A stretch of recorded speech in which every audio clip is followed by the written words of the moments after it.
Lobster Productions.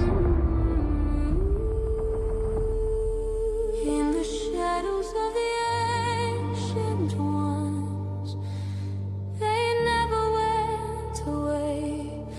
They're still here today.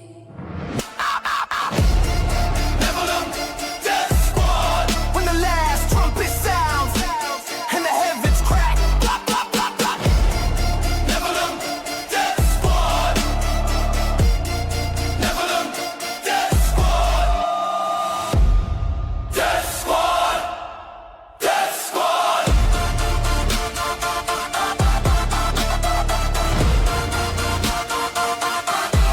Death Squad. Welcome back, ladies and gentlemen, to another episode of Nephilim. Death Another? Squad. Another one. Well, the people don't know that we just did 3 back-to-back. They're just listening to this, weeks after it releases. I am David Lee Corbo, a.k.a. The Raven. That is Top Lobster, the father of disinformation. Before we get into today's guest, a little reminder, go to patreon.com/Nephilim Death Squad. Support us with your money. You'll gain early access to episodes. You'll get unedited versions. You also get first dibs on tickets to Bohemian Grove, as well as discount codes off of merchandise from Top Lobster. Which I won't pull up. We're not going to pull it up. But Top, you're wearing a PSYOP season hoodie. Maybe you could look at that. Anyway, look, go buy Top's hoodie from there, toplobster.com. We had a great Joining guest us today. is Arthur Kwon Lee. Dude, it's been a minute since you've been on the show. Very excited to have you back. We're going to talk about something that is very important. I think we were talking about it before the show started, and you said it. I was already thinking it. Dude, we got to start this. This conversation needs to be had on air. Before we get into it, though, brother, let's tell everybody what it is that you do and where people can support your work. Thanks for having me on. First of all, gentlemen, my brothers in Christ here. The first thing is I'm an artist. I'm a painter first. A lot of people, they know me for my, I guess, anti-Semitism and being very provocative. But I am a painter first. Yeah. So I'm an artist first. I make paintings. I'm a visual artist. And you can collect or support me, whatever you want to do, on my website, arthurkwonlee.com. I'm so deboosted and demonetized and just have pretty much non-existent reach at this point on all my social media platforms. So I just started YouTube like a month ago. I have just over 10K subscribers or something, but I just started recently. So I'm trying to build this up as well. So you can find me on YouTube at Arthur Kwon Lee as well. Hopefully they don't ban me here. I've come to see that as much as YouTube is so controlled by the anti-Christian sewer dwellers. That being said, I found that I can bleep out when I say things like, or when I say, certain things, pedophilia, whatever. As long as I bleep it out, I've been okay. Yep. So if I go about it that way, it's actually somewhat okay. I was doing Rumble, but I found that the usability is such ass that I'm just like not going to bother with it. So yeah, YouTube, I guess. Instagram, I'm on my 7th Instagram account. It's hi, this is Arthur. Twitter is at Bad Asian, BADAZN. And that's where you can find me. And I am an artist first. Actually, I'm sorry. I'm a Christian first. I'm a servant first, and I paint biblical imagery. But in conjunction to that is I'm just trying to be a man, and as men, we have to step up and speak up, or shit falls apart. So. Yeah. Amen, dude. We were talking before the show, and the last time that we had you on, the first time, and I think this is your 3rd appearance on the show. Both of the previous appearances, we were in this like culture war, right? Where it was like proclamations of things that other people were too afraid to say. And that was really the kind of the space that we were carving out for ourselves. And I think we both caught, me and Top and then you as well, we crossed this line where I think simultaneously, even though we weren't, you weren't on our show or anything like that. Yeah, it's odd. We're not in constant communication, although we do have each other's phone numbers to check in from time to time. But he's like, yeah, I went from anti-Semitic, artist, and then anti-Semitic, and then I decided to bleep stuff out on YouTube, and that works. And then we're like, we also figured out that Rumble's ass, so we don't do. We're all figuring. Yeah, Rumble's usability, man. I mean, come on. I appreciate how they're friendly to the right-wing sentiment, but I mean, at the end of the day, it's going to be a function of usability for both the creator and the consumer, right? So it's just like, I just can't, man. It's just like when I'm uploading something on YouTube, 10 minutes. When I upload something on Rumble, I'm like, what is this? Like, I'm not gonna Yeah. bother at this point. Maybe I'm We stopped goofy, too, but and it was getting yeah. clunky. But the thing that we were kind of having this realization, even though we were separate from one another, is like, you called it the tail wagging the dog, right? And that's what you said earlier when we were having this discussion. And it was like, yeah, we had our hands on what we thought were the cultural steering wheel on X, right? We're expressing these sentiments of, being grossly overrepresented in positions of power in industry in America, authority within our own government, all these things, crime statistics of Black people, you name it, we're saying it. And at some point I pulled back, and I'm wondering if you did something similar. It seems like you did. And you went, is this what I'm talking about? Because like we said, we have values. We actually have values. And when things threaten those values, we tend to pipe up. Or was this all created so that guys like us would pipe up? And are we inadvertently the thought leaders that they wanted us to be? Is it all entirely controlled? Okay, so here's my answer to this, because to me, because this is a very nuanced conversation. Let me first say, and I don't say this with pretentiousness. I say this with relatability. So anybody who has any semblance of talent or reach will eventually, if they're using a modicum of their wisdom, see that I believe that Twitter is the greatest psychological operation, because it's designed to make you feel like you're a free speech agent, an ambassador of truth, but actually you need to placate to the echo chamber, and all that is algorithmically controlled. And what I've noticed is that people are just becoming more despondent, hateful, and disgusting. And that's why I took a 3-month hiatus, because number one, it was demotivating, but number two, it was just not reflecting what I want to see in the world. I told you I want more benevolence. I want to fight for a more wholesome aesthetic. I want men to become fathers and honorable. And what goes viral? What gets traction? Being ugly, being angry, trying to tear people down. And I've come to see that that's what Twitter designs you. That's what it rewards. So if you're being disconcerting, if you're being lowly and almost like you're becoming the very thing that you abhor, you're becoming bigoted, right? You're embodying that spirit. And I always believe that as a Christian, you don't adopt and practice and become the evil you abhor, right? Like when Christ sent Saint Michael, he sent him for righteous indignation, not because he wanted him to be hateful and angry. So you can destroy evil.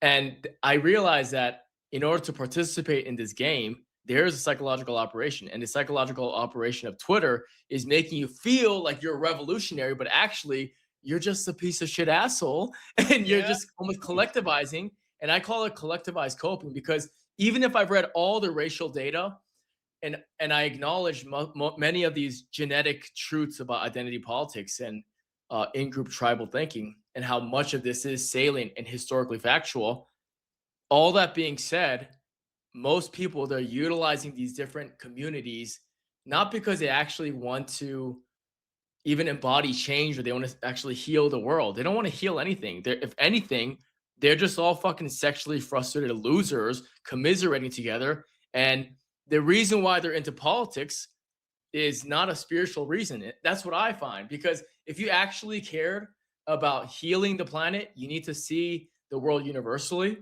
And that recognizes that there's a creator and an order. But what I noticed with all these motherfuckers is that they're into politics because they want to socially engineer society to cater and change the rules so that they can be seen as like sexually marketable.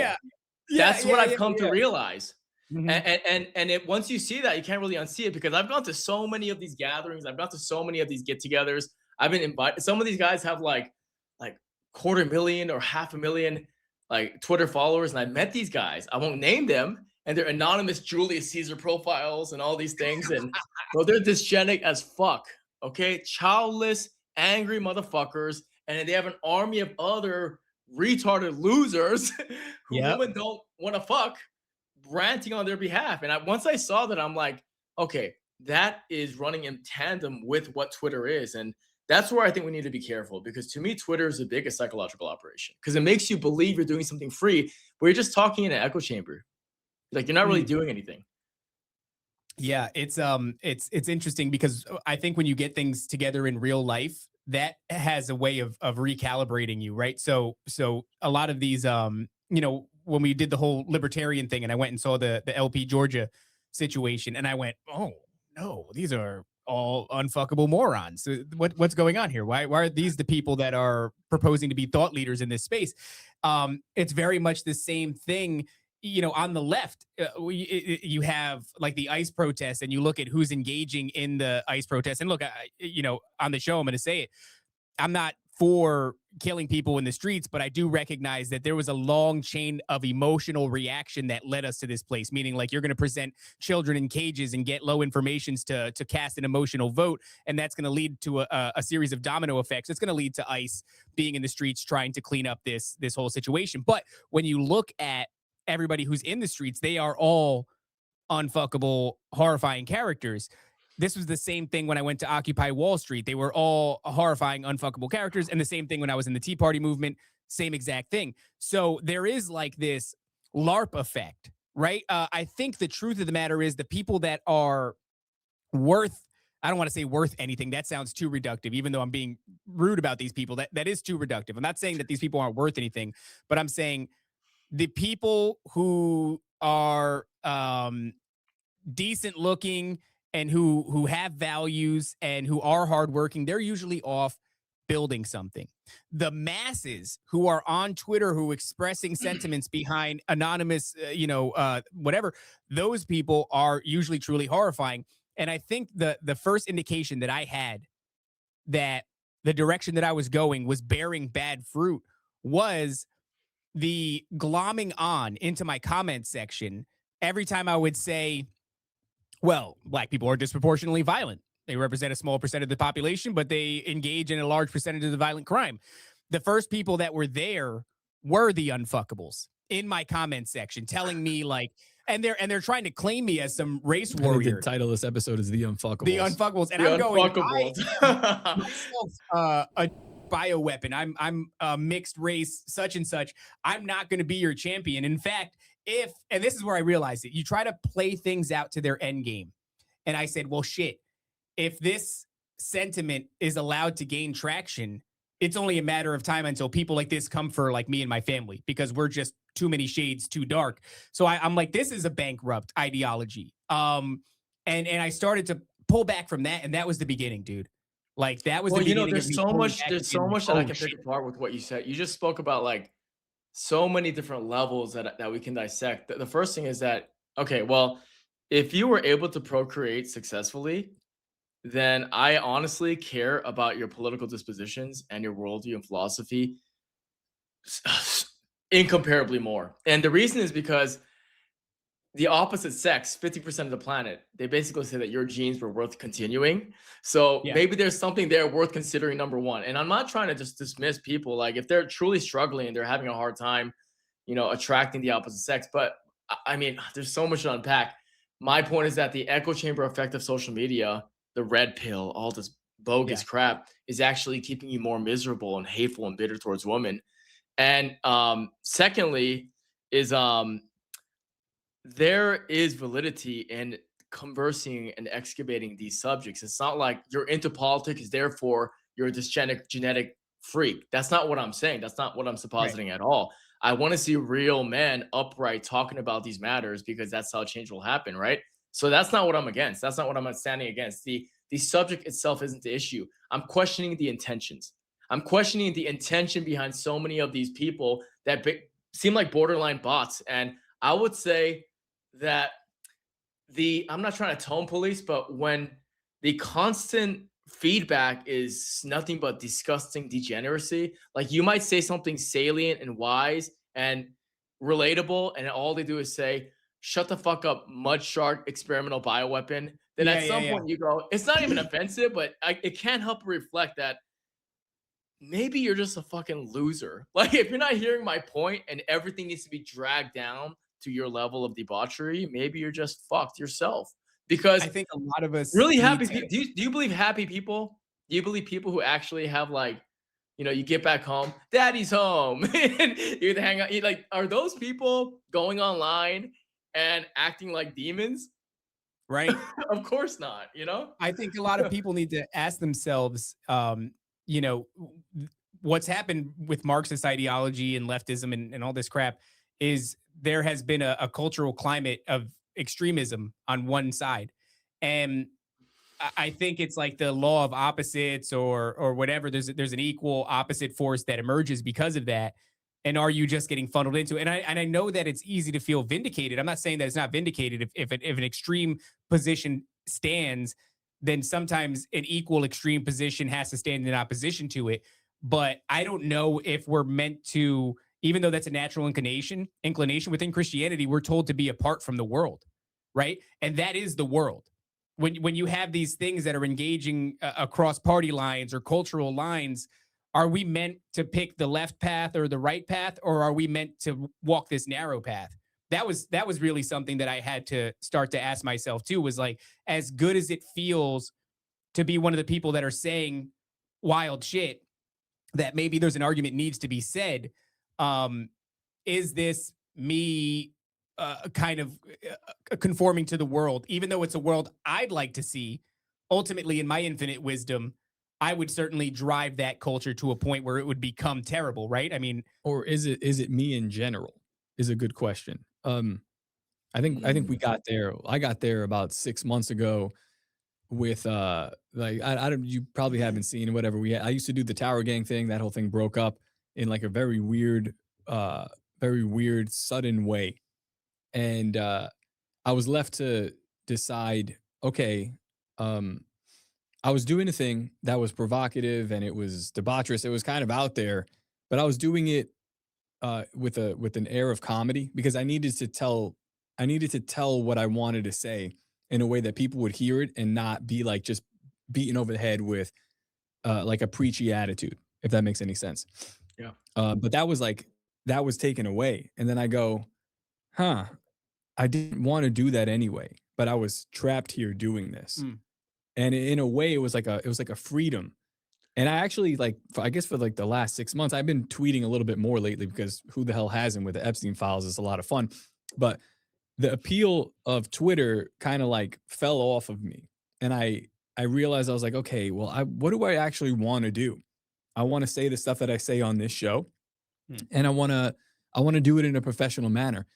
The tweeting, it's not that it's a waste of time, but it conforms, it's conforming my thoughts and my ideology because there is an algorithm that I'm rewarded. And I'm like, you're keenly aware of when you're doing a thing that is being rewarded because Yeah. you get that dopamine hit. But if you're not, I guess, disciplined enough to take that and go, all right, wait a second, what just happened here? yeah. And do I want to continue to feed that? You'll fall into that trap. And I don't want to call anybody out, but there's, we all know the people that are doing this and we can see them like rinsing and repeating the same things. Mhm. And Well, you see what Twitter rewards Oh, too is it's not the nuance, it's it's, not the thoughtful thing. It's like how do yeah, I take this, reduce it into a bombastic, really inflammatory statement and send that out into the world? you want to know a very interesting one? Like, again, so what the Twitter algorithm does not reward, the new movie, David, it's like a children's movie. Mhm. And I looked at it and I go, oh, look at that. The Goliath that they have him biblically accurate. 6 fingers, 6 Yeah. toes. He's got like cherry blonde hair, Right. which is like, and his skin is pale white. And I go, hey man, like good, it's a kid's movie, but like, you guys kind of nailed it. You get It's it. very pale. Yeah, yeah. And then I look at I'm still tapped into some of these older algorithms of like, they're like, oh, yeah, of course they made Goliath into a white man with blonde hair. Yeah, of course they would. And I'm just like, you're not even understanding. But that one has thousands and thousands of likes. It's gone Yeah. viral. I point out that actually, no, this is quite biblically accurate according to all the texts that we have and read and, the extra canonical text as well. I don't know, 70 likes, 80 likes. And I was like, well, fuck this. you know what? This is so funny because it's very revealing. Like, you just mentioned about the Twitter algorithm. Someone asked me because, there was a point where I'm on my 7th Twitter account, but every time I was able to basically get like, no, for real, like every time within like a month, sometimes 2 months, I would get like over 100K followers. And that's just because I knew how to break that barrier. And somebody asked me, it's like, how do you get that traction? And I just told them, I said, you have to be a disgusting, filthy pig. Play the game. And I'm serious because that's actually what was rewarded. And I Yeah. mean, I was able to build enough momentum where I could type hi. That's a tweet. and it'll get like 250,000 impressions. Mm. You know what I'm saying? Now I'm at the point where I can write the most salient, deep subject, something that really resonates with my soul, something I want to share. You get like 300 views.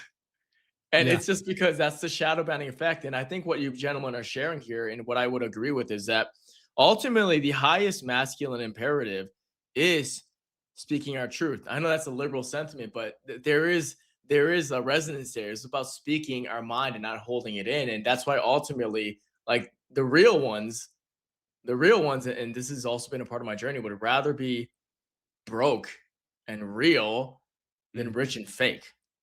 Like that's what it boils down to. I'd rather keep it a fucking stack, and I'd rather have reach where I'm at least speaking my mind, even if it doesn't get, you know, the same reach and visibility. Because like, what's the point otherwise? Like, what is the point? What is it to be a man? Is to use the logic spirit in you. Yeah. And Right. this is what we were pushing up against with like with the ending of Tower Gang, and that idea of this like real provocative speech and saying the thing you're not allowed to say. That was like the brand. That's the Top Lobster brand. And I think that's pretty well established. If people, I guess people forgot, but it's not what I just go, they're like, oh, how come you won't be my sayer anymore? And I'm like, well, because I'm not going to do it anymore. I'm not going to, we're like, David said the same things, like, we're just not going to do it anymore. And they go, oh, well, you're not the same. And I was like, well, I don't really give a shit. Yeah. It's like, I don't feel like it. You know How what, about that? And then what they get happened? Yeah. Is that I wonder if you guys would agree with this. Did you feel for a moment in time like we had the opportunity to steer culture on a big app? Like it felt like it was actually there. It felt like you could do it. And then what I realized is like, no, that's not true. There's an algorithm that waves and they're steering people. And for a while, the direction it was aimed was just in the same direction that we've always been aimed. I will say though, I did a couple of times. So like there have been a couple of times where it's like clearly I am being steered by that invisible hand that's like, yep, this is what works, so do that. And I've done that. It's got 6 fingers. It's got 6 fingers and it's gonna push you towards the devil. But then there has been times where I have and you can never, you can't steer the algorithm to where you want it, but you can steer it into chaos. And I think that I did that a lot. And that's one of the things that I had the most fun with, where it's like, you do take that thing, it's like, oh, you want to reward this? Okay, but we're going to make it crazy. Yeah. And then you just twist it on its head. And that, for me, that was like the most fun part. But like, after a while, you just go, I don't know, people are like, oh, why don't you do that anymore? It's like, well, because every time I did that, I left a piece of my soul here. It does take a little bit of a toll. Like, you have to be this like aggressive type of a person. You have to use this verbiage that you wouldn't, like, I don't know. It's like every day, like, hey, you want to fight 1,000 people on Twitter? And for a while I said, yeah. Like every day I was like, let's go. We're going to fight 1,000 people today. And I'll tell you right now, some people, they make good money on Twitter doing this. You know, that's the thing. But I mean, what I will say is that, look, what happens is a clickbait effect. Like, you know, you want to make a nice YouTube thumbnail, right? And then there's like a whole like aesthetic understanding to this. Well, there's a way to tweet that way too. So in a way, it's like, it is giving you traction, but unfortunately, it just, you know, echoes the sentiment that the vast majority of people are brainwashed sheeple that are worshiping a system that's designed to fucking kill them, which is retarded. But that's the way, that's the circular logic of the Ouroboros here. But if you actually care about decency, if you actually care about the youth and protecting kids, well, that's not going to get the same reach as me screaming, you know, look at all these disgusting Indians and niggers. And don't get me wrong, like there's truth in, oh wait, should I not say that? No, it's fine. It's fine. But Okay. No, only say it if you want to. Only if you want to say it. Who's Say it. That's Nancy. Nancy. Well, here's the real truth of it. It's like, at the end of the day, when I'm done saying those things, the only thing that I care to continue to say isn't going to get that traction. And what I care to continue to say is pick up your cross and follow Christ. And that is going to get you. And that's, I went through this for a while where I was like, I stopped tweeting. Like Tom You know said, what's funny? I only use that word now, like around Matt. And Matt is our like, him, Matt's our guy. He owns the coffee shop, and he's like, he does the Bible studies on our show. And he's like kind of like our biblical teacher here. And he keeps us in line because we're crazy people. But when I do use the word, it's not even on air. I use it with him, and I use it in a way because sometimes he'll put up these boundaries of like, you know, what's socially acceptable. Yeah. He's like, oh, come on, man. Like, you're not allowed to say that. And then, no, that's when you say it. So it's a tool. but it's not something that I'm just gonna throw around because and everybody claps like, yeah, he Here- did the here's thing. something here's something I just realized. I was just looking at. I was just there's three heads on the screen for me right here, right? I just noticed. I just realized that we're in a difficult place because on one hand, we don't want to appease the mob and basically just become ambassadors and avatars of this hatred that literally becomes an anchor around your neck. Like a lot of these people are very unhappy. I met a lot of them. Like Yes. I have a lot of these people's numbers who are like known for being like again the avatar of a hatred instead of some echo chamber, right? That's on one hand. I don't want to appease them, but then the Christian audience, they're afraid of me too. That's the thing. Yeah. So I'm always in this place where like this one guy was like, "Oh, I love your art. It's not many people are utilizing their painting, their visual acumen in this direction. Would you want to come on my show?" I'm like, "Yeah, sure." And he just saw this one reel of me where I'm talking about, the history of blood libel and these paintings, and he's like, "I'm sorry, Oh, this video crushed over here, dude. we You got can't do that." 45K. It's crazy. Yeah. We've experienced something very Oh, similar. we experience it all. As a matter of fact, we're going through it right now, but this is a constant, it just comes in waves. Yeah. Maybe we could help Arthur out because I don't know if this is probably not the first time you're dealing with this. How to deal with it within the Christian community. It's like, oh, so you're a Christian influencer. Yeah. What happens now? Something tells me it's definitely not the first time. Yeah. Well, I'm the worst person to talk about. 'Cause I'm a professional bridge burner because my thing is that I don't try to offend people, but it's not that I'm just double downing every time because I'm not trying to be stubborn for its own sake, but it's more so that I'm not gonna put on some fake persona. Yep. Like you know what I'm saying? It's like There are like things, Arthur, that I've learned to tone down. You know what I mean? Because I do begin to ask myself, as an ambassador of Christianity, like, if my fruits are hatred, Mm. then I've got to like assess the situation. So in that way, True. in my stupidity, I have fumbled quite hard. Will continue to fumble. Am currently fumbling, but am trying to refine We it all do, because brother. Yeah. yeah, I just don't want to be the type of person that I'll espouse that Jesus Christ is the way, the truth, and the life, and then I'll go and do something that creates fruits that are obviously not Christ-like. Now, there are times where somebody might identify the fruits as unchristlike, but if I look at them and I examine them and I go, "No, you just don't understand what's happening here," Right. I'm fine with that. Yeah. But if I examine them and I see holes in my game and I go, "That's a good point. That might have been," then I've got to like wash that out. And I've got to like repent for that. And I got to try to figure out how to reorient and at least go forward and do better. So it's not to say that I'm not going to stop doing any of the things I want. It's just like, if you're genuine and you have a criticism and I look at that criticism and I go, "I think you might be correct," I have to cut it out. And I've done that a bunch of times. It's going to continue to happen. And I think that God is patient. He cuts a lot of the fat off you as you move. And it happens in little manageable ways where you cast aside an idea or a thing that you used to do. But there are a lot of things, right, Arthur, that other Christians will look at and they will And they go, determine that it's bad "Ugh, fruits." no. And I'm still standing on that and going, "No, you just don't understand." Right there, it's a very fine line, and walking it, I mean, it's kind of exhilarating what we're doing. It's because nobody else is doing, especially in this space that we found ourselves in, which is like very much embedded in the Christian community.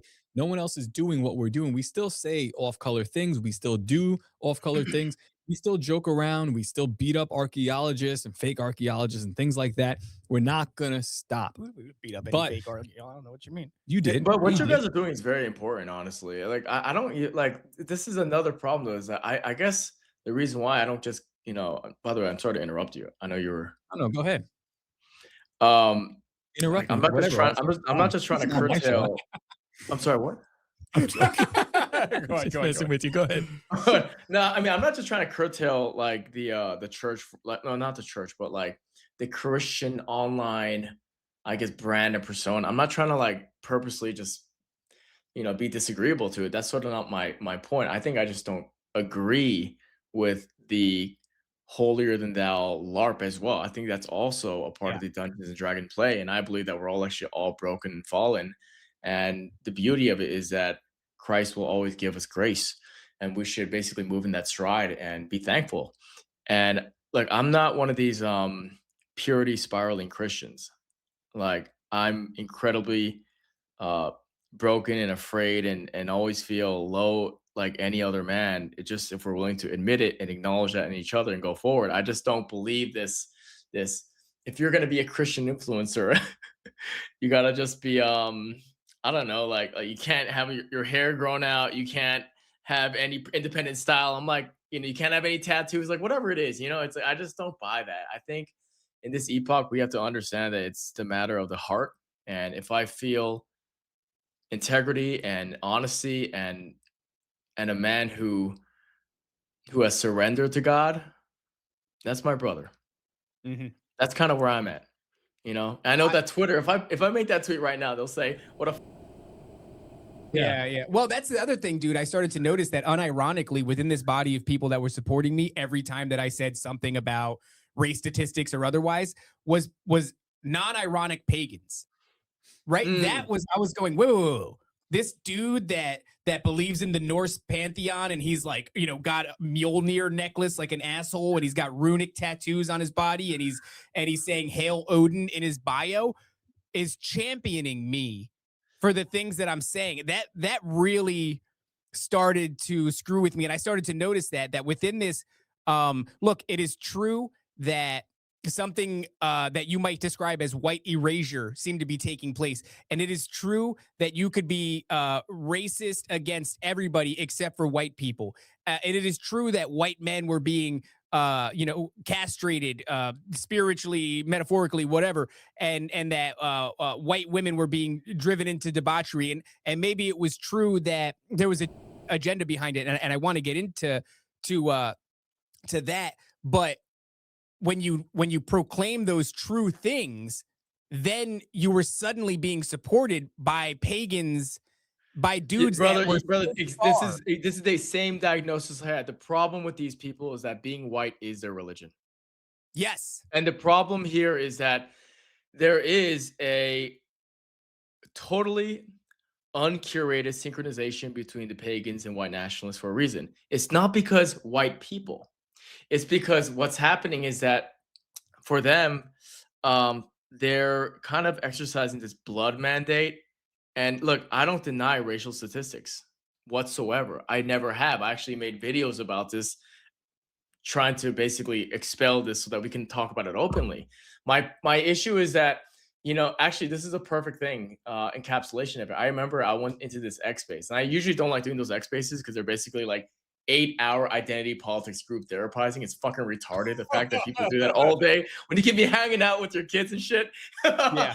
You know what I'm saying? It's like, but I did go into the space, and it was a bunch of white nationalist pagan people talking shit about India. And I'm like, yeah, I don't want India to become North America at all. I don't disagree with that sentiment. But what they don't understand is that India is literally what happens if they abandon the cross, because that is the most pagan faith structure in all of the planet here. Hinduism is literally about relativity in that moral framework. Like, paganism is incarnate today in India above all else, anywhere on the planet. And I was like, but don't you understand, by rejecting any semblance of an overarching good and that wholesome aesthetic, you are going to quickly accelerate in that same direction.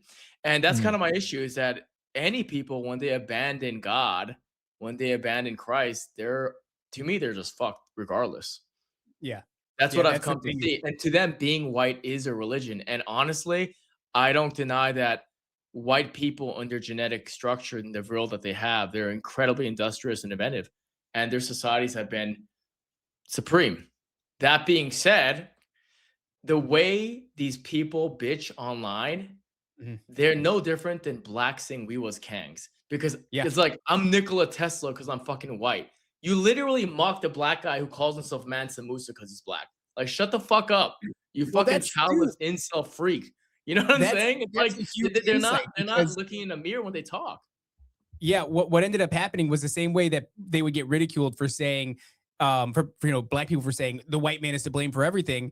Eventually, what ended up happening was like, look, there's truth to it, right? And I want to talk quite a bit about this whole JQ thing and what became of it. But the became for the white man what the white man was for the black man. Mm-hmm. Yeah, and they don't see that. And you know what? Somebody sent me this video, and it actually sort of encapsulates this perfectly. There was this 4chan user who kept threatening like political figures, and he kept posing as like this superior white Aryan man to everyone. You know, the whole profile photo with like everything, right? Perfectly aesthetically sound. And he was getting so despondent that the police actually found his IP address. And this is like one of those YouTube body cam footages, right? It's one of those videos on YouTube, and it has like millions of views. I'll have to like send it to you guys. And the police get to this guy's house, and I was expecting some like young, decent looking 14-year-old shit poster. And this mom, this old boomer mom, she's like, hi. It's like, what's going on? And the police like, I can't remember his name, I'm drawing a blank, but does he live here? And he's like, yeah, let me go see. Calls him, it's like David or whatever. David comes out of his basement, is this giant fucking fat troll in his like late 40s, and he has this disheveled hair, and then he's getting arrested. And I'm like, yeah, you're LARPing as a superior man, saying that because my skin is white, I'm Nikola Tesla, and calling black people who do the same things chimping out retards, but you're doing the exact same thing. And this is my point. We do not want to adopt and practice the same evil that we abhor. We should come above it. And the only way we come above it is with grace. And that grace only comes from God. And that's why people don't understand that it's actually a spiritual matter of the heart. And until you can see that it's a matter of a war between good and evil, like if you can't see that, then you're never going to be able to look past these petty transgressions. Well, these people are looking for unification along racial lines or along party lines or ideological lines. And really it's like, it's unification through Christ. And that's a huge part of it too, because when you're doing this, you're sort of aligning yourself with whatever, with white nationalists, or you look in the comment section and there's pagans or this and that, or you're aligning yourself with the based red pill movement, or you're aligning yourself with Republicans. You're aligning yourself with the world. And it just keeps going back to that. It's like everything is the world, and we're called to be in it, not of it.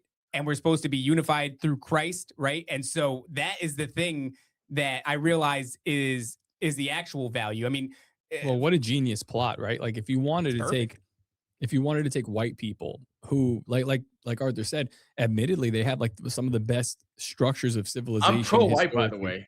I'm just anti-degeneracy. You know what I mean? Yeah. And it's like, my point is that I'm like, okay, you want to be you want to have a greater increase of beautiful, good, wholesome, attractive, upright white people. I'm for that too. I love that. But you're like, go make some white babies. The reality is you can't. That's why you're fucking acting like an asshole online. Yeah. That's just my point. I'm just being honest. You know, that's what I've come to see.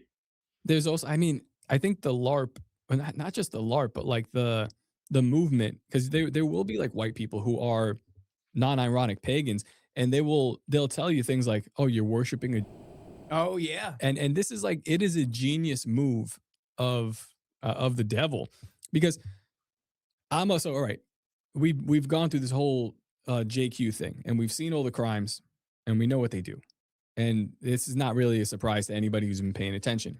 But if you've read the Bible, you'll also look at this and go, yeah, this is not a surprise to anybody who's been paying attention. These people have been consistently evil and wicked in some of the worst ways, possible. So when I'm looking at them, again, are all these God's chosen people? Probably not. They're definitely a remnant, and they're probably now, with the reputation that they have, in conjunction with the way white men, specifically in America, are viewing them more and more every day, especially now with this drop of the Epstein files. It's like, when they look at me and they go, you're God's, and I'm just like, man, you're so far down the rabbit hole. It's almost like you have fallen full for this psyop, because that's your way out of this bullshit. And it's such a genius trap to put you in the situation where it's like, yeah, go ahead, put that square peg in that round hole, because it's not going to fit. But you're not understanding why Jesus would come here as a, and somebody told me it was actually kind of like one of these like mind-blowing things. He said that Jesus was they're God's chosen people for the same reason that Jesus was born in a food trough. It's like an example. Yeah. It's God showing you like, yeah, look at this. Watch me use the worst. lowliest. Yeah, and watch me bring about the greatest thing in the world here. And That's why it's meant, Jesus comes as a servant, a humble servant. it's meant to be this contradiction that human beings cannot grasp and will trip you up, but it has to be that example. And of course, it's going to be used and spun around on people. I don't know. So many people are going to go astray, and they need to hear the truth. Like right now in the shop, we have like younger kids coming in. They're like, man, in our English class, we're just like learning about people, and we find out that they're in every single time. And these kids are They own the 16. porn industry. They own it. Yeah, and it's like Yeah, isn't that crazy? Yeah. Yeah. And they're telling us Oh. stuff that we've been like, that we were tweeting last year as, and I don't even know if we were guess we tweeting did it as affect jokes, culture. but we were like Wow. tweeting this shit, and people were like, yeah. And then it gains traction. Now, a year later, I'm hearing a kid from high school say the same thing, but I'm like, oh, but you've got no background or cultural understanding of where to put this. So when this is told to you, you're going to go, hell yeah, Heil Hitler, right? Yeah. That's going to clip that. But this is Let's what they're go. gonna do. Yeah. And without the understanding of all the pagan roots of Nazism and where that stuff comes from, and like, oh, Hitler was a good guy, and she was like, maybe not, man. Like, you got to do a little bit of research, but you're He so wasn't far a good behind guy, the ball. actually. Yeah, Yeah, he's yeah, falls in the line, but he's not a good guy. No, well, that's the thing is because we were lied about him or lied to about him, everybody Well, assumes that we the were- exact As a opposite correction, is they're true. overemphasizing him, right? But it's actually false as well. Yeah. And, Yeah. you know what I gotta say is that, like, the bottom line is I'm not trying to convince these pagan white nationalists. The door's open. That's actually always been my approach. Like, I'm willing to talk to anyone, but they don't want to talk. That's the point. They love their echo chamber because it makes them look like both these victims and have that heroic complex in them, because all the problems in their life is because they're just these victims, and that's why they have this resurgence, right? So it's just their sort of like inferiority complex. But what I will say is that they're the types where there was that, what is that boomer retard who tweeted about he went to church service and he had an Indian pastor, so he walked past him or something during, I can't remember the details of it, but if I saw, I don't know, like if let's say I was, done wrong by some racial demographic, but if I saw them at church being upright and proper, loving and kind and pleasant, would that not be something you want to see? Like, isn't that a addition of it? And for them, it's like, no, because they're not white. That's just simply what it boils down to. And it kind of reminds me of when Kanye was going so hard into paint, wearing a Nazi shirt and all this. I'm like, okay, so he's literally saying black people are so brainwashed, I need to stop hating white people. And I woke up to this reality, and I happen to be, as a person who woke up to this reality as a black person, that one of the most influential people on the planet, and I'm gonna coincide with that sentiment. But then they all say, no, fuck you, you're black. Like, at some point you realize that they don't even want to win. They just want Right. everyone to be in kinetic war and have no universal coming together, because the reality is the actual archetypal structure, not to be so Campbell and Tolkien-esque, but it's that we're all these different, there are divisions and different tribes at foot, but we need to learn to work together under God, and then we can all come together and slay Sauron. Like, the orcs and the Asians would be the elves, white people would be the humans. That's like the correct like prototype, actually, because that's actually the only way we'll win if you just look at it from how much control they have. If you wanted to tear down that structure, which is their main goal constantly, but I don't think they actually want to win, because if we just look at it from a statistical perspective, simply numbers, percentage based, this one guy on Twitter, he broke down how in order to win, we actually will have to come together. Yeah. Even to preserve white identity, you're going to have to come together with these other races, and they don't want to accept that. But he was able to break it down. His name's Ian Malcolm, that guy. Oh, yeah. That He guy. actually broke down it in like percentage basis. Okay, if they own this disproportionate amount of power, this is the percentage, this much. He like broke down the whole numbers, and I was like a calculator. I'm like, okay, so you actually have to work with people who respect your desire to preserving your white identity. That's and again, I don't want to see white people disappear. I don't want people to say this guy's a Korean bioweapon or a Chinese asset or whatever. Yeah. That's not the case here, They did do something interesting, right? Because I mean, we do like to rag on the black community for whatever, blaming white people for everything that woes them, and then of course white people will say actually it's who weaponized you. they did something fascinating where they made sure that black people were going to be broke, and then they made victimhood a currency. And now you see black people clamoring to, retain as much victimhood as possible. But I think that when Top is talking about the JQ leading to this, this kind of pointing at Jesus and saying he's a too. Now, one of the things that is glaringly obvious about that is when people get upset about what are they getting upset about? They're getting upset about cultural subversion and rot. They're getting upset about pornography. They're getting upset about predatory loans, about the banking elite, corruption. None of these things is what Jesus preached. So I mean, it's a remarkable thing to point at Jesus and say while he displays none of the characteristics of the thing that you've come to hate. But it does seem to me like what happened was the question was suppressed for a long time, and that was instrumental in creating what followed. And what followed was a release on a pressure cooker valve, and that release was Twitter. And where we could not express these sentiments in any other place, suddenly there was a place, and we went in and we dipped our toes in, and we said, in the boats, and we looked around and it was like, okay, we were allowed to say it. And then, we kept hitting that button, and suddenly the valve exploded, and this thing that was suppressed. And that's the idea about an idea specifically. You cannot suppress it. If you suppress an idea, it simply goes underground, and it builds and it stagnates, and it waits for a time when it's finally allowed to be expressed. Twitter comes along, and this is allowed to be expressed. And then after that, you can see, or at least I can see, these sort of strings of the algorithmic puppet master moving this conversation along. Mm-hmm. You would be boosted if you said, this about you would be boosted if you said that about the blacks. And for a long time, I was sitting back and I was wondering, well, I can see this happening. What then would be the point? Would the point be so that there's another persecution and they get another type of situation? Maybe, likely, right? That kind of see that playing out. They don't seem to, the body of that maybe the Bible would call the synagogue of Satan, that are hiding behind the actual small percentage of that still exists there. They have no problem hiding behind them like human shields. They'll pull the strings, they'll poison the well, and when the persecution comes, they won't be there. But the people that own the deli and, that kind of thing, they'll be the ones who are persecuted. And so could that further there? And then I realized maybe it genuinely is so that people will turn to Christ and go.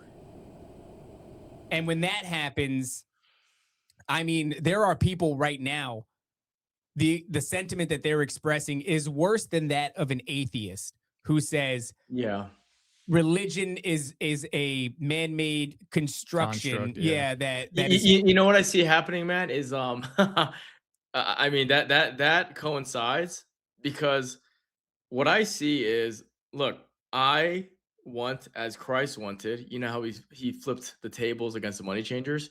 Well, that would be like getting rid of AIPAC, right? Like I'm not against any of that, because that's corruption, right? Let me first say, if the fucking purple people were causing usury and owning all the porn, I want the purple people to be expelled. So first of all, I have a universal tenet here that I'm acting. But what I will say is that I actually want these things that they hyperbolically preach, the actual action in regards to expelling corruption instead of a leadership. What man is going to be against that? That's better for your progeny and the next generation. My issue is that I truly believe, as I mentioned previously, the Twitter PSYOP is designed to create more volatility so that people don't recognize that hate movements are destined to fail because they end up eating themselves. And that's kind of the main sentiment I want to share, because there's literally, like you guys were talking about, there is an assembly line of new JQ influencers, and that shit is just like so fucking cringe. There's these fucking young guys who are trying to make a career without having any gonads or have paid any type of price, expelling, like repeating the talking points of what motherfuckers like me and my peers did, and I've been debanked and shit. I've lost all this shit, and these fucking faggots are now repeating these points now that the Overton window is comfortable enough to repeat these points. My point is their intentions are not pure. They're just being And Arthur, influencers in a different manner. They might as well be then fitness influencers with OnlyFans girls. To me, it makes these no people, difference. It's like they're conservative ink slop consumers. And because they don't actually want to heal the planet, they don't actually want to tell people that, there's an answer and a solution for us to all rise up together, because that is what they fear. That's not what they want. So if they actually wanted what they preach, they would check their tone, but they don't.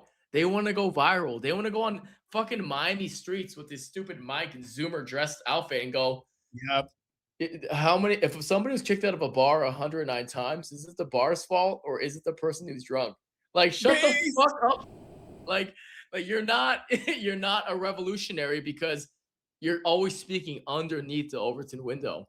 You don't actually have the integrity. And the reason why this is that, look, the way a person speaks tells me everything about them, right? And the fact that all of these people, they just want more division and deleteriousness, they can all go fuck themselves, honestly, because I don't have faith in these people. Yeah. do you think that they do though? Like, this is something that I often wonder when I see the next generation or the generation after that come up after me, and they're saying, I'm looking at them, I'm going like, yeah, I said that. I said it funnier, but you said it, and then they'll even have the nerve to look at you and go, yeah, you ain't about it. You won't say this. It's like, you won't be my N-word sayer. Well, and I'm that's like, well, yeah, no, I'm not And after also, you. there's no more arrows. Yeah, it's like we already shot. Like, to be honest, Owen Benjamin was the guy. Yeah, he took all shot the arrows. I got some arrows, but Owen Benjamin took all of them. Yep. And you know what? He didn't. But he, like, when I was going through that phase, he didn't go like, hey, you, like, like, I already said that. He's watching, but he did give us like careful criticism. Like, the kill the J in your own heart right? was a big one. But he let us work in our space, because I think he was smart enough to understand. He's like, oh, these guys seen it. They're seeing it again, like for the first time. Got to go through it. You got to go through it. They're going to struggle through it. There are some people who are just out there doing, for clicks and all this stuff. Yeah, but you guys actually follow God. That's probably what Owen saw in you all, because again, it's that's the universal spirit that I see. Is that, like, if I saw some young, I don't know, what do you call it, like Zoomer, Alpha, whatever, some young guy, he's repeating these points, I'm like, I could go to him and be like, listen, buddy, you're not in the ADL list like me. Like, I don't need to do that, right? But if he's actually wanting to carry the torch because he wants to bear that weight and integrity, like you say, carry the cross, dude, go for it. Like, one of my goals, this is one of my personal goals, is to be antithetical to boomers. So I want to get out of the way so these young people can have carpe diem. Like, that's a personal goal of mine. I want them to be better than me, sure. But my problem is that most of these JQ influencers I see, like, bro, they just want to go viral, and they just want to be an influencer in a different space and domain. That's all it is. Like, it's like fitness influencing used to be the biggest thing with Gymshark and all this. It's just not that popular now. So they're looking at this as another trend. And that's what I've come to see. And I'm like, well, if you're going to talk about all these things without actually taking the risks and standing for something, if you want to kill something, you know what I'm saying? Yeah. You monetize it. This is like, That's this is the the monetizing this shit. I'm demonetized everywhere, brother. I make my money through paintings like this. Like, you know what I mean? Like I don't get any drip. Yeah, but these guys aren't. The next generation now, the next generation that's doing what you did in a much safer manner are getting paid for it now. Yeah. And it's like, so that's okay. What the elites have done, again, it's their intention. Get your money, Playboy. Well, no, I mean, listen, what the powers that be have done, they've taken all the teeth out of the things that you were saying before, and now they pay these guys to say it. So now there are the guardrails. So there's like an industry behind it, and we've seen it happen with I don't know, the libertarian space. I've seen it happen with a bunch of places, especially within comedy, different genres of comedy. But it's like money's inserted and it's given to the people who are like saying the thing. And now that you take the money, they're like, all right, here's the guidelines. You could say these things. Here are a couple things you could say, but like, this is the revenue. This is what is created, and then it's steered. And it's just like, you can't be punk rock and take money from Elon Musk. I think that's it. Yeah, the punk rock spirit has been removed from this endeavor. This venture is no longer punk rock. It's no longer dangerous. It's not dangerous. That was what gave it. So it was like you were actually, That's kind of why I putting stepped away something from on it. the line. Yeah. What a psychopath. It was like, This isn't yeah, once I dangerous. realized, I was like, I'm getting paid to, and Yeah. like, this is not, Well, okay. So I want to frame this for this you, doesn't Arthur. put me at risk. I don't want to I've do been it. It's swatted like, 3 what it looks times. like. You know what I'm saying? It's just Yeah. like, give me a What? fucking Really? break. Yeah. So it's just like, give That me a break sucks. with the shit. It's like you motherfuckers are going on Omegle and seeing some black girl pop up and calling her the N-word to get some reaction and to share it. So people can Yeah. say provocative. It's like, wow, you're revolutionary. You're calling some little kid a profan. You know what I mean? It's like, I hate that I don't shit, fucking dude. care I about really this do shit. hate that shit. When they're doing that to kids on Omegle and everything, like, number one, get your kids off Omegle. What the fuck are you doing? But number Yeah. two, just because somebody's a bad parent out there doesn't mean that this kid is suddenly free game. And to go out there, dress like a cartoon character and say to a little child it's like, how is this? There is something you said that what shines through. It's the pursuit of truth, right? JQ It's like, influencers, man. They don't believe in dude, God. it's the worst shit ever. I really can't stand that. And it's like, this is not about pursuing the truth. This is not about trying to understand, trying to look for solutions, or proclaiming it because you think that it's an actual emergency that needs to be addressed and nobody's saying it. We're way beyond that pale. Everybody's saying it now. So that's not the problem anymore. Well, so now you're just doing a cartoon character and screwing kids up. Here's a problem that I Basically. think we all have to deal with, though. And I think, Arthur, I don't know if you've looked at what you've done before, not to be like, look at what you've done. But Look what what you I did, Arthur. I'm speaking for myself. The things that I've done, somebody just Bad mentioned agent. somebody in the chat. The things that I've said and done on a show, which were meant for comedy, but also meant to purvey a message, they're now being repeated in a ham-fisted way by people I know who were fans of what I did. And they like it. And it's like, it's very much like they go out there like, yeah, you know, like that. And I'm just like, I'm watching them do it back. And I'm like, not like that. Not like that. And then, but I also realize that it comes off like they might think I'm condescending on them. Like some of the people that were fans of this show that no longer, now they're like, oh, they go away from me because I'm like, I try to explain to them, like, dude, not like that. And I can't explain to you how to do this. I know what you mean. Craft. But I contributed to that because I influenced them. Yeah. And maybe in my lesson or in my actions, I wasn't as specific as I should have been with like my intentions of why I'm doing it. Or like, if you want to do something like this, there's a craft and an artful way to do it. Like you mentioned about like how you would craft a tweet in a way. There's a lot that goes into this. If there's one word or syllable that's misfired, if there's like a simple pause in a joke and an inflection that I'm telling, it's not going to come out the same way. But the listener that is a fan of this stuff doesn't perceive that and doesn't really understand it. Yeah. And then they want to do it because Because they realize this is a craft. but they also like, I think their intentions are like, it is kind of a craft. You know, it is. But their intentions when they see somebody do it and they go, man, that guy said something and it resonates with me. You know what? I want to do that too. Well, if you don't do it the right way, it just sounds like You know what it sounds is? Listen, cringy. I don't want to sound so ridiculously Asian, but this is a saying from the Orient. You ready? Nice. So when the wrong man uses the right means work in the wrong way. Right. That's it. So all Right. of these people out here who are becoming JQ influencers, you know, I'll use a comedy term. I told this to Leonardo Joni once that every time I see comedians who are brainwashed by whatever you want to call it, the woke virus or identity politics, or they're constantly hitting a certain angle every time, you're forcing a throat laugh, not a belly laugh. You're making them basically posture and go through this action and almost like a pseudo applaud instead of actually having like a real reaction from your gut. And that's what a lot of these new age controversial ethno-nationalist influencers are doing, because I'm not necessarily disagreeing with their points, but my point is that they're not actually producing or moving the people in a positive place. It's like self-serving debauchery. And the reason why, once again, it always comes down to this is that their morality is not anchored on anything. Yeah.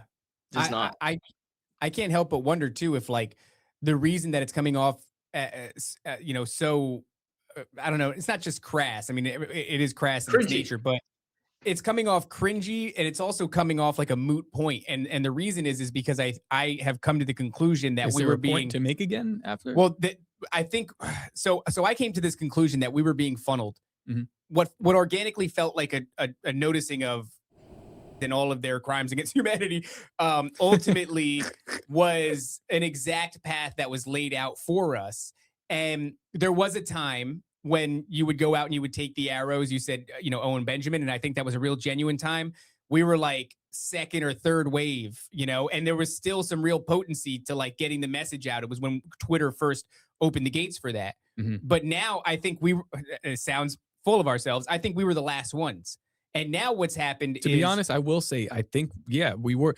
I got banned from Twitter right before Elon Musk changed it to X. I got banned for criticizing Linda Yaccarino, who was like the CEO at the time.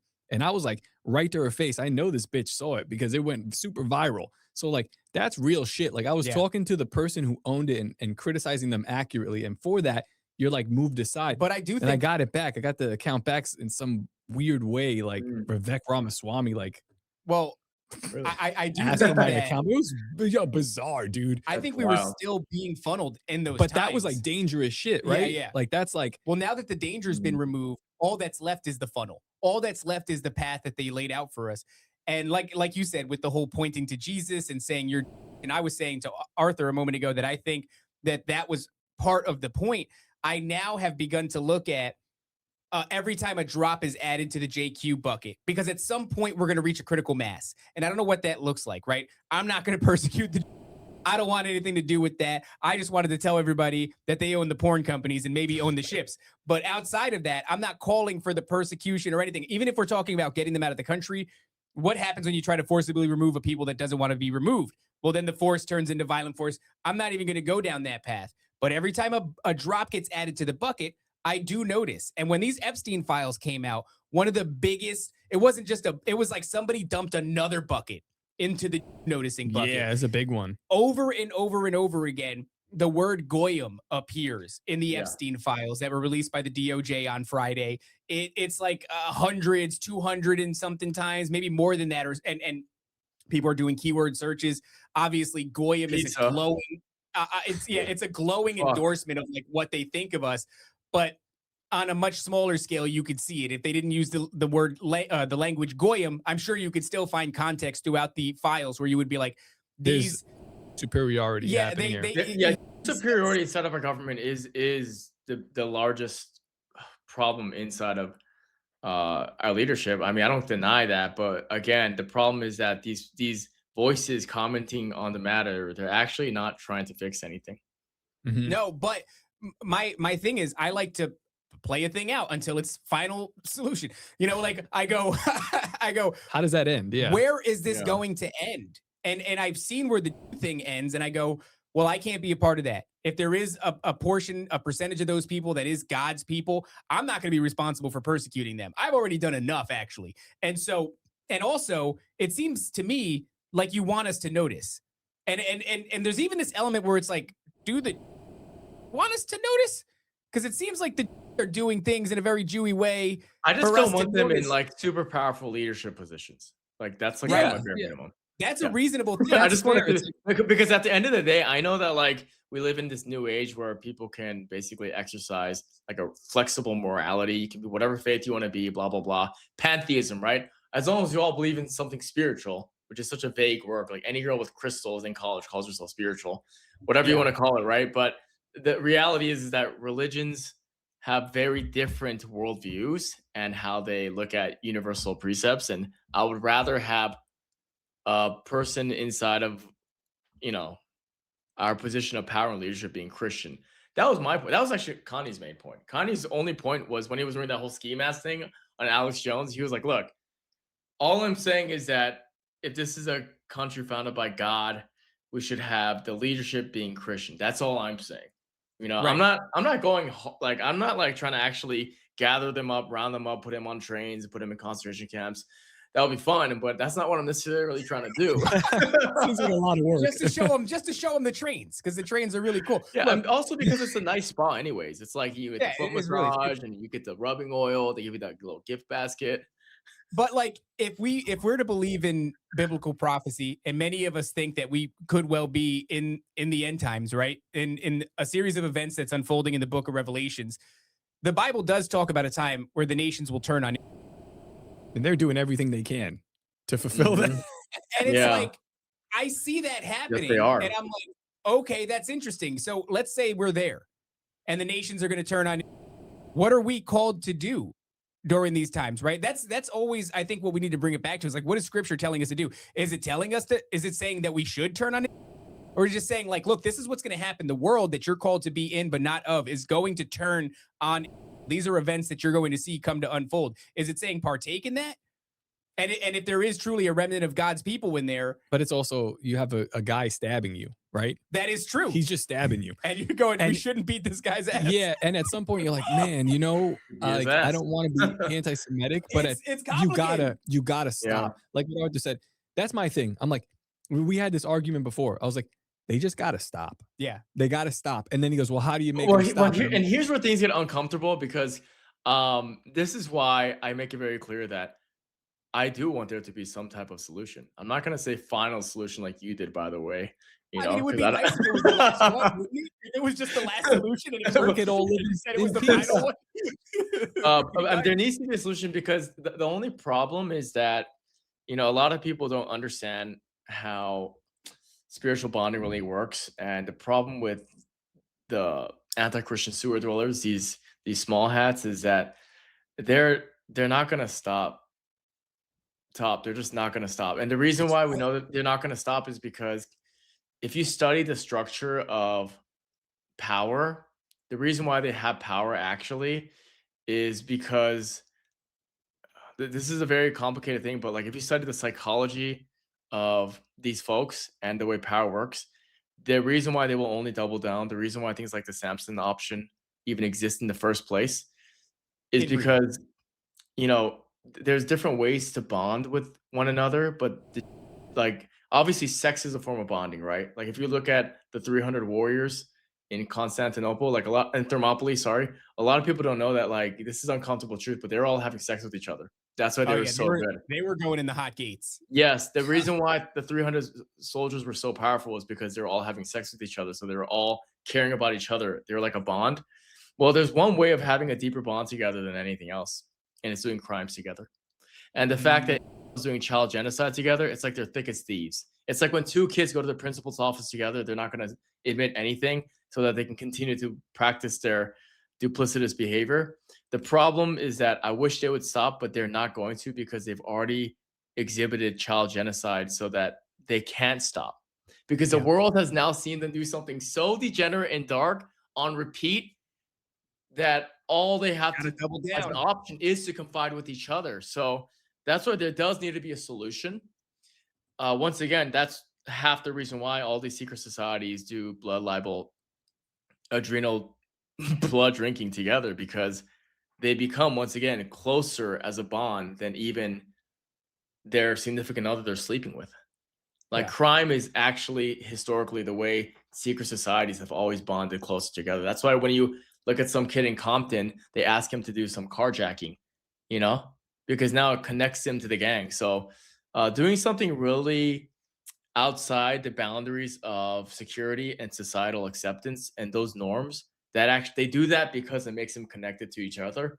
It creates a very deep tie. It's deeper than sex, actually. That's what people don't realize. And the reason why these people won't stop is, I mean, they won't. They just won't. They've been killing kids and bombing schools and hospitals for how long now? So I mean, they're just gonna have to. They're gonna double down, man. That's why it's an uncomfortable truth. But something needs to be done. But again, my point is that we should be able to talk about these matters, but we need to accept that as Christian men, we do need to step up and fix the situation. But if we're just constantly fighting each other about, yeah, but you need to be this race, it's like I always say that we're all in a car driving 100 miles per hour towards a brick wall, and we're arguing about the seating arrangement. So something does need to be done, but we're too busy stabbing each other in the back and cutting each other's throats because you're a bioweapon. Well, I mean, Raven. And you know what I'm saying? Yeah. Well, so I almost want to pose a question. You know what? So if in the Bible has been worshiping fallen gods since, you know, Exodus and before, and they're engaging with Canaanites who are, you know, doing cannibalism and necromancy, and all this shit. And they're practicing usury, over and over again, falls and comes back and falls and comes back and falls and comes back. And they're doing the same thing now. I think that would really emphasize what you said a moment ago, Arthur, which is they're not going to stop. And if that's true, they're not going to stop because they've engaged in these and it's deeply ingrained in who they are, as a people to whatever extent. Let's just say that's the case. And the Bible even shows us this behavior. I think Arthur brought up a good point too, because it mimics the story of the fallen angels, where they take this oath. Semyaza presents the oath to the rest of the fallen angels, and we're like, we're going to take these women as wives, and this is the sin that you cannot come back from. This is the thing that will throw you out of God's grace. They all agree, and then they move forward, thick as thieves, some would say, Yep. and until the end of time when their punishment will be. The question again is like, well, no, is that my punish? You just said it right there, though. Their punishment. Who punishes them? God punishes them. Right. And so if we're looking at, and this is like, God's like, hey, I know they're fucking retarded, but these are my people. And he doesn't even obfuscate through the Bible. Like, yeah, look, they're super retarded. They do terrible shit. And then they're kind of good. Then they do terrible shit. Then they're kind of good. Happens over and over again since the dawn of time. So when you look around and you see them doing terrible shit, you're damn right they are still my people. I'm going to deal with them. All right. But what do you do when they're in America? That's a great question. I don't know. That's kind of what I'm posing. This is, is God's problem. They're God's problem, and He's going to deal with them. Yeah. But right now they're my problem, and now you're putting a problem that I shouldn't have to deal with in my hands, and now we're going to act outside of. We have to act outside of God's will. But then you have to go back and look at the scripture again. Like this is one of the things that I reference constantly is the man, what book is it? I think it's 1 Samuel, where they're talking about Samuel's sons, and these were the prophets of old, but they became corrupt, and the people go, yo. Even your own sons are corrupt. We can't have this kind of leadership because at that time, that's what were under. They were under prophets and priests. And they go, we want a king. So Samuel goes and he asked God, they said, hey, they want a king. And God said, all right, you give him a king, but these are the consequences. And the people still said, yeah, we don't care about those. He'll take your daughters as concubines. He'll send your sons to war. He'll take your crops. There'll be taxes. There'll be fires. There'll be war. And they go, yeah. But this got to stop. Your sons are taking money from the temple or whatever they're doing. They're full of corruption. And right now we can't deal with this and it's got to stop. So even though God gave them that strict warning, like, yeah, I'll give you what you want, but these are the consequences that people still ask for because we're up against time. Like us right now, we're all up against time. We're in America. We've got kids, we've got family, we've got jobs, we've got things that we need to do. And there is certainly a people here, especially, listen, the Epstein files kind of like reveals a lot of this. Yeah. There's a people here working against the interests of what everybody else wants to do. You want to make artwork and have a fantastic life. I want to have kids and I want to make t-shirts sometimes and do a podcast that's fun. But these things get tripped up in a very intense way. And then it leads us to these conversations. But it's like, is it our job to have these conversations and to dole out this sort of judgment? Like, well, I got a question for you. So you just made a delineation about how, I can be following God on one hand, and then I can be enacting it in my own manner. And I would say, is it always a separation of one or the other? Because, if, you also just mentioned the Epstein files. Well, Jesus has, if you want to know how Jesus feels about pedophiles, I mean, you just have to open many verses in the Bible. So is it necessarily a bad thing? I would say it's the condition of the heart. Like in the same way I practice martial arts, right? When I go to spar, I don't hate the person I'm sparring, but I can put a whooping if I want to without malice, right? Is there a way of not having the demonic sensation of sin and rage inside of you? And don't get me wrong, we all have our emotional tantrums. That's all human. But I just wanted to pull up this verse because in Matthew 18:6, it says that, but if anyone causes one of these little ones who believe in me to stumble, it will be better for him to have a large millstone hung around his neck and to be drowned in the depths of the sea. Like, does anybody know how big a millstone is? Like, these are giant rocks. Imagine tying a rope on one and you toss them over the water because you're a pedophile. Now, why does the Bible say that, though? He's not saying to be angry and go kill his whole family, but is there not also a place for men to be biblical where they're not always just meek and, I guess, being pushovers and spineless jellyfish? Like, if there's something in your face, like you said, if someone stabs me, then you should kick his ass, right? Like, Right. I don't know if you're being unchristian for that.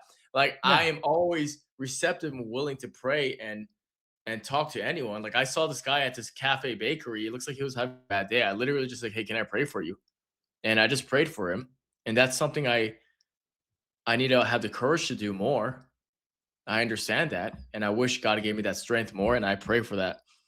But there's also evil that just might need to get slapped in the face sometimes. I don't know, because if we're just gonna hope that it stops, or do we need in a proper society, if it was a civil society, all of these pedophiles will be permanently locked up if they're complicit, especially in leadership. And the only time they should talk to somebody is when they're exorcists, honestly. Like, that's kind of where I'm at. And it's not because I'm trying to be a hardliner, it's because there is a special place in hell for those who target the most innocent of us. I do believe that as well. Yeah. And we have been targeted in a way. And in a way, the society, not America itself, when we're talking about the government, but the people we are innocent. We were innocent in a way, like we were innocent to these external strange ideas that were imported here, these age-old ideas that perverted this society. And now over the last, I don't even know, 70 years, we're seeing the fruit of that. I think my question, it's not even a question. Somebody said, yes, Christians are to judge. That's 100% correct. But in comedian terms, in comedy terms, we're making fun of Timothy Alberino now every single day. Yes. There's a point now, like today, where I'm like, I felt it in me where I was like, fuck this guy. And I'm like, I don't like this guy now. And now I'm not going to talk about him. You understand?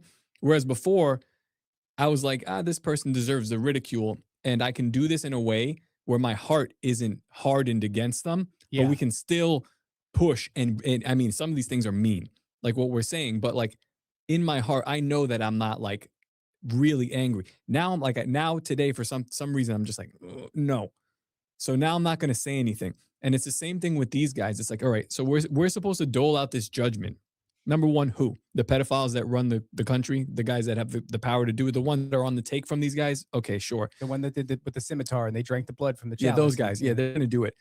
The rank and file, we've already kind of like amassed ourselves, and we do have this bitterness in us, whether we want to admit it or not. Like I can tell you right now, I can make some jokes about it, but then there's some days where I'm like, yo, man, this like that's just a little too far. Mhm. And now I'm a little offended, you know?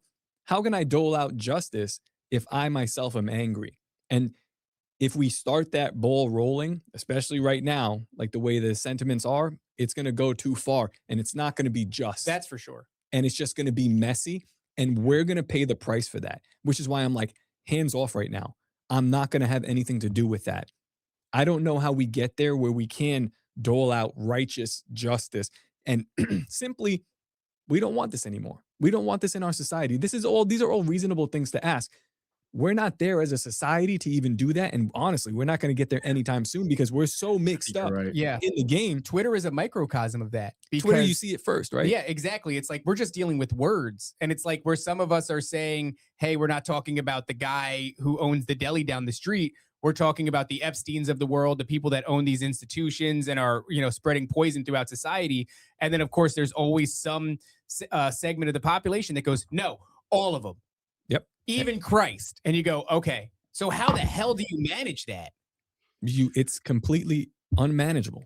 Okay, so number one, I think you're right. But where do we go hard, from here? right? I mean, that's It's what I'm hard, saying. man. That's why. It's not like we're gonna That's come why up with good people answers. like, there's always a sentiment like, this is why we need Jesus. We just need to surrender and go to Him. Because there kind of isn't really any other solution, actually. Which is why it's fucked up. But But that's what I can say is that we have to control what we can control, and we need to just remember that we're all children of God here, and love our kids and protect them, especially during Passover. That's all. I mean, what else can we do? It's like we should focus on what we can control, and I will say, I know this is incredibly unpopular, but we also need to not forget to abandon why we're fighting. We need to maintain our kindness. We need to maintain our grace. And it's hard because some of that shit is just so bleak, man. And sometimes I'll get deep into the rabbit hole and I just get like pissed off. Like I just did a Yeah. video about blood libel paintings, and now there's so many paintings of Christian babies, like babies who were skinned Yeah. by and the blood was drained. It's disgusting shit. You know, especially everyone knows Simon and Trent or William of Norwich, but there was all these Christian men who discovered what was happening, and then they like went deep into it because they kept finding these bodies of babies when the sun rose, like dismembered and shit. Like, what the fuck is this? And finally, these bunch of these Christian dads were like, "All right, I thought we're done with the Crusades, but let's bring that energy." And they just like looked for this shit, and then they found all these weird trafficking circles, and there's so How could many you not? paintings How depicting could you all not this shit. And react though? How could you not react with such like that's what I'm visceral? saying. I feel like when there's evil facing you, you as a Christian also do need to step up. And this is where I give credit to the Orthodox Christians. And like I'm not necessarily a denomination, but I respect this about them, where they often depict, and I'm showing my art history background and my aesthetic tutelage a little bit, but Christ is often depicted with a sword, especially in the Orthodox canon, which is the oldest branch of Christianity. So this isn't like a new thing that they're doing. Christ is often depicted as a warrior with a sword as well, because there's a time to step up. And when you see something so cardinal and dark, it could be an opportunity for you as a man to step up. Because as a Christian, if we believe there are things called sin, if we believe that the devil is real and actively pursuing us, if you tolerate everything, you don't believe in anything as a Christian. And Mhm. that's something we have to understand, that we need to be willing to look at these as opportunities to exercise our biblical atonement by enacting something as men.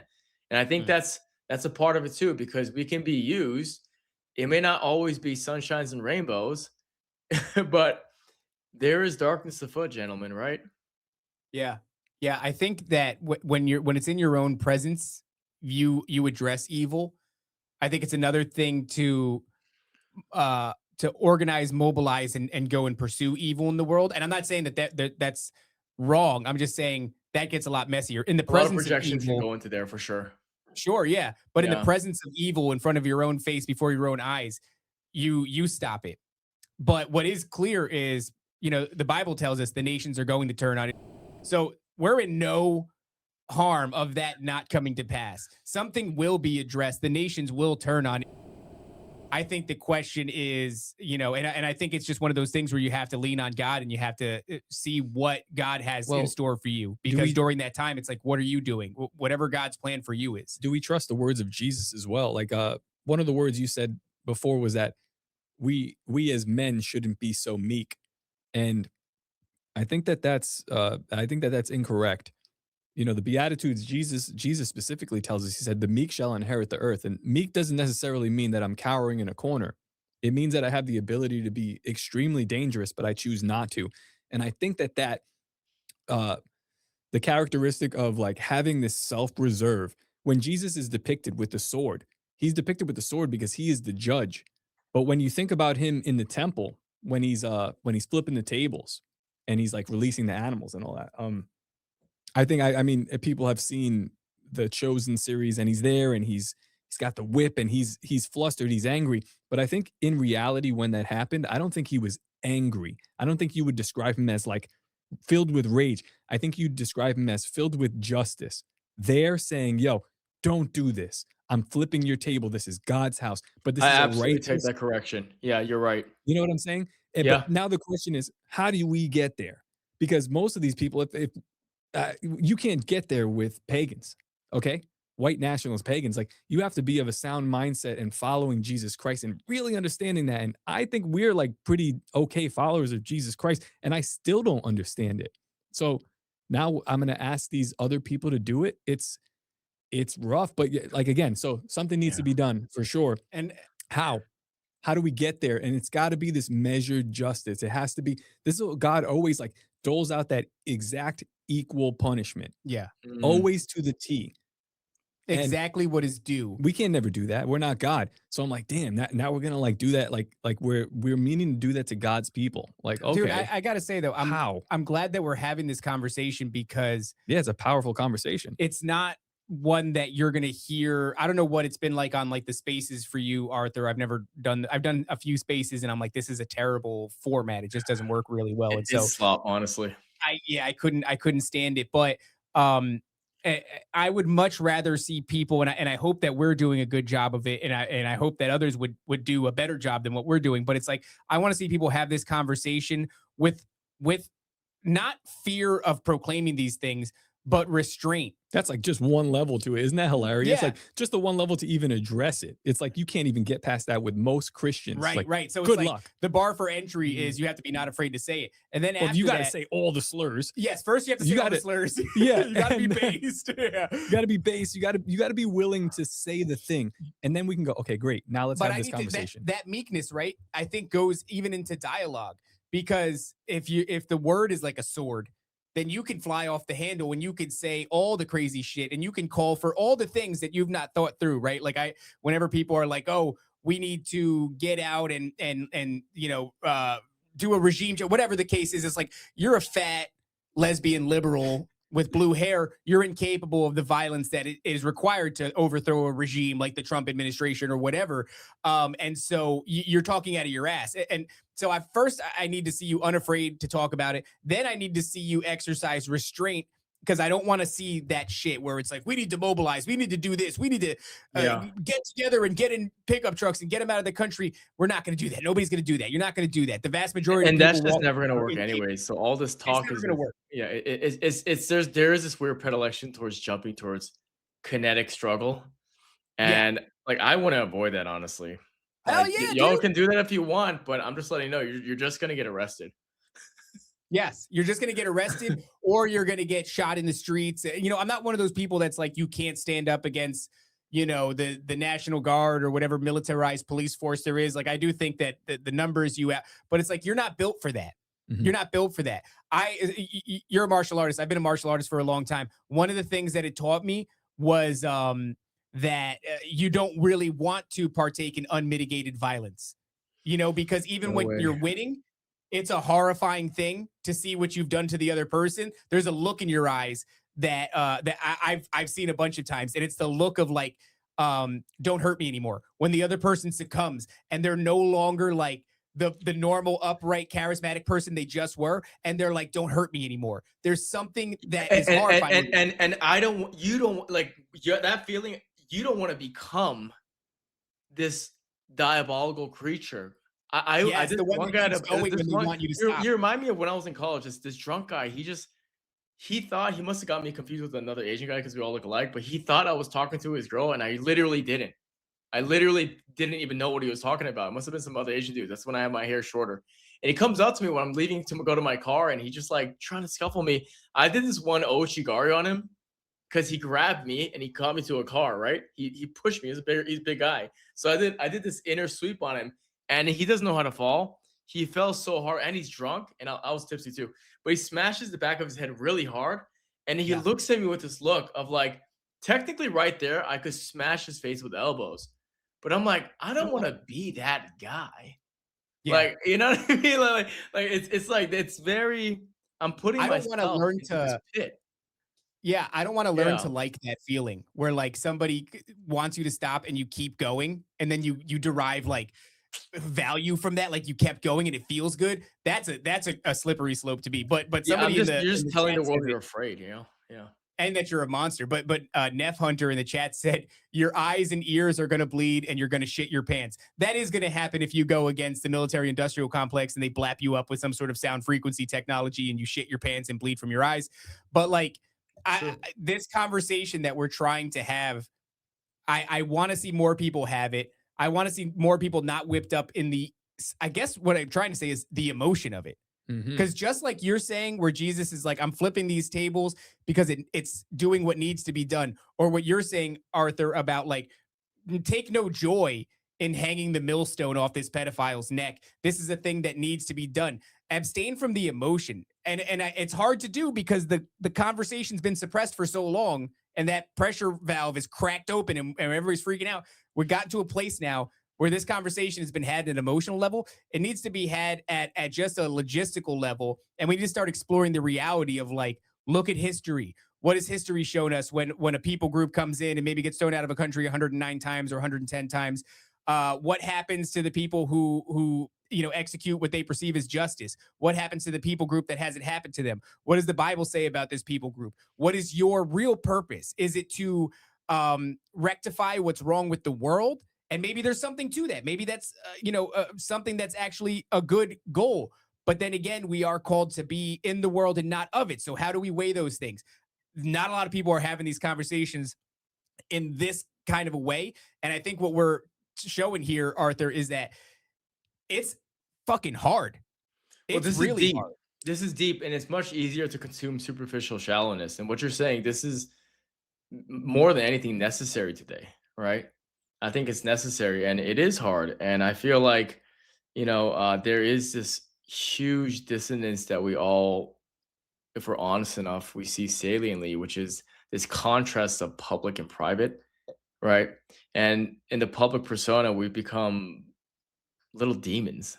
We're all becoming these hateful little demons. Like, and I'll tell you right now, anybody who follows my Twitter, I will basically dial up what I'm saying in a more nefarious manner because of Twitter. But in actual life, I don't even get annoyed in traffic, man. You know what I mean? Like that's the moxie about it. But that's just the nature of the beast. But I would say, yeah, I mean, like, I don't want to sound like Jordan Peterson, clean your room, but the truth of that sentiment, the only reason why he was so moving is because it's best to first get our house in order before we tell everyone how to act. It's like, why, it's about that. You have something in your eye and you're talking about something in another person's eye, right? That's the sentiment that really reflects to me. That's why I stepped away from the internet, not just social media, for like 3 months. Just to unplug. I was out in the mountains, bro. Just to unplug and ground and get rooted. And I just felt steady. And I feel like that's what's lacking today. It's all about perturbing people. And there's no singular answer to this, but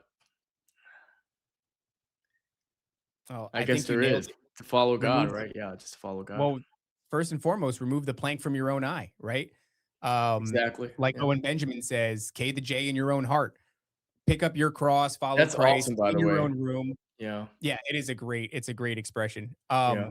But that's it. The only things that you could do, it's like the same thing. What do we do about the evil? I don't know. What do you do about the evil that's directly in front of you, before your eyes, within arm's reach? You extinguish that. What do you do with evil that's taking place on the world stage? That's a hard question to answer. But I know bro, that starts in the mirror, and that's something that I share to myself. I'm speaking to myself when I say that too. That's just that is the folly of what it is to be a man. We're born with sin, and we have to we need to humble ourselves in that regard. Well, look, Arthur, I think that's a We good got a place to lot leave going it. on in the world, right? Yeah, we do Yeah, have a there's a lot. lot. It's a wild time. It's a wild time, but It's the best time to be alive. Would you want to be alive when like shit was calm in the 90s? Like what what would be the point of you? You would to make artwork that's controversial in a time where like nobody cares, or say something that really matters in a time where everyone's like, yeah, whatever, dude. Yeah, we still have another, like 50 years music before everything videos ends. on MTV. Have you seen TRL? Like nobody gives a shit. Like, nah, man. And it you was so exist in these- controlled too. They didn't have independent media like Nephilim Death Squad and all this shit. So They were probably better off. I actually kind of think about it, they might have been better off. Yeah, I do some TRL right now. Top 10. Yeah, they don't need my shit too. What's that dude's name? Carson Daly. Carson Daly, baby. He's in the Epstein files. I'm pretty sure he is. I was actually looking it up. Marshall Mathers is There's in a the lot of fucking- wild motherfuckers. It's Marilyn crazy, Manson. Yeah, Marilyn Manson's in here. Oh, Marshall no. Mathers is in here. What are you gonna do? But look, man, I hope that people hear this and they're inspired to have more honest, thoughtful conversations that are grounded in reality, but more specifically grounded in Christ. And I hope people that listen to this conversation, because like Amen. we're doing a thing where like as we're talking, Arthur's the homie, so we're saying wild shit to you. You're saying some wild shit back, and we know what it It's is. refreshing. I just hope that if there's like a person out there that by the time they get to this here, right, that has is really like endured the full conversation, really goes and tries to hear what we said rather than the way we said it or the provocative manner in which we're like presenting these things. But we're bringing to you shit that's on our heart for a long time. Yeah. And I think as human beings, we're doing our best here to like grasp at straws and try to figure something out. Like, I'm not trying to break things down. I don't want to see things get worse. We want to see things get better. And we don't know exactly how to do it. So in this conversation, like, this is always what it's about. And hopefully people could like bear with and really, really try to understand like where someone like Arthur is coming from, someone like me is coming from, someone like David is like, what I'm trying to convey to you. That's the most that I could ask for you guys to do. Yeah. And I think that if God could, it probably can see it all, right? I think he's happier with the conversation. I don't think we're not meant to wrestle with these things, but I think we're meant to wrestle with them. We're not meant to take an explosive, fantastic position on something that's so big and so important. Something we can't look at it reductively. We can't reduce it to its simplest forms and say, let's go and kick them all. It's just something goofy, even though there's no idea of how to execute that plan, what that really means, the ramifications of it. I think God is probably happier when he sees us actually giving a shit and wrestling with something that's this important. It is important, and it is not easily answered. And it's but it does require a hard looking at. Yeah. I mean, we need to remember that we're all children of God, and we need to surrender. And he's always there for us. We're just not chasing him, although he's chasing us. And we just need to remember that the best we can do is at least be honest in our journey. And that's pretty much all I encourage, brother. So I appreciate this conversation, gentlemen. And hopefully we'll do it in person soon. That'll be cool. Yeah, dude. I would love that. That would be awesome. Yeah. We got to get you down to the studio. But we have to get some Arthur Kwon Lee art in here Yes, somewhere. that's right. I started that Yo, conversation. did you guys see this painting I made? Check out this painting. It's Let's dope. get that. Tilt that Dude, camera. I was looking at it and I was just wishing that my wall, if this wallpaper was that painting, I'll be like, that would be How sick. dope is that? I love the And detail. technically it's not done, but it's I was like, I still want to put it as my backdrop, right? It just That is killer. How long did that take? Wow. Yeah. How long did that take, Arthur? Oh man. There's certain styles that are a lot more simplistic, and I'm not tooting my own horn, but this is a very assiduous effort. My approach, it takes like this was a couple months, bro. You know what I'm saying? Like my style takes a while. That's a problem. I love It looks like, so you have this underlayment on the bottom left side. I'm trying to figure out how you do this. Like the bottom left there looks like these patterns that you put, these interesting color patterns. And then it seems like as it dries, you're going back the next day, and then like that horse is overlaid. That's like one of the last things you did, right? Yeah. So in my style, what I like to do, talking art here, but I could just paint the image, but I want my work to kind of come out the canvas a little bit. So it's like a little structural. So when you get up close, you see like the dimensionality. It's almost like a little bit of a relief. And I wanted to, so like a weird description is that I wanted so that if a person hangs up my painting, when the sunlight from the window hits it, they can actually see shadows from the ridges. Yeah. Because I want it to be so structural and so strong and visceral. It's a distillation of what they symbolically care about, and I'm basically dedicating all my tutelage towards it. Well, I want it to have a vibration to it. You know what I'm saying? So this is what I love to do, man. I just need God to give me more commissions. Yeah, dude, I hear that. Well, That thing's vibrating. Where can people support you, Arthur? So you can go to arthurkwonlee.com to see a sample of my art. It doesn't have all my art, obviously. Art websites are more like a business card, so you can contact me. And you can click collect if you want to have a consultation call for my art. You can also get some merch. On YouTube, it's at Arthur Kwon Lee. Instagram is hi, this is Arthur. Twitter is at BadAZN, BADAZN. And that's it. Boom. I gotta follow. Oh, there we go. I'll follow you on Instagram. I didn't know where you were at, man. I'm all over the place. always creating new things, man. I just don't I'm just not allowed to exist. Don't speak like see you just spoke about vibration. Don't say that. Don't come into that. agreement with that. Yeah, that's not true. You could man. think it, but tell that thought to get into the back of your head, and we'll see. See what happens. Let God work. Well, honestly, maybe we should figure out how to get Arthur to Bohemian Grove. We could bring, I don't know how Have the him do a logistics live of bringing. painting of No, well, me that and would you be a hugging. huge pain in the ass for him. But to get one of his pieces down here and see that in person would be really awesome. But listen, Yeah. Arthur, Yeah. thank you for the time, man. This is a great conversation and an important one. I hope somebody takes away something from this. Because God bless you, gentlemen. We'll talk soon. God bless you, brother. You too, man. And guys, don't forget to obey, submit, and comply. We'll see you next time.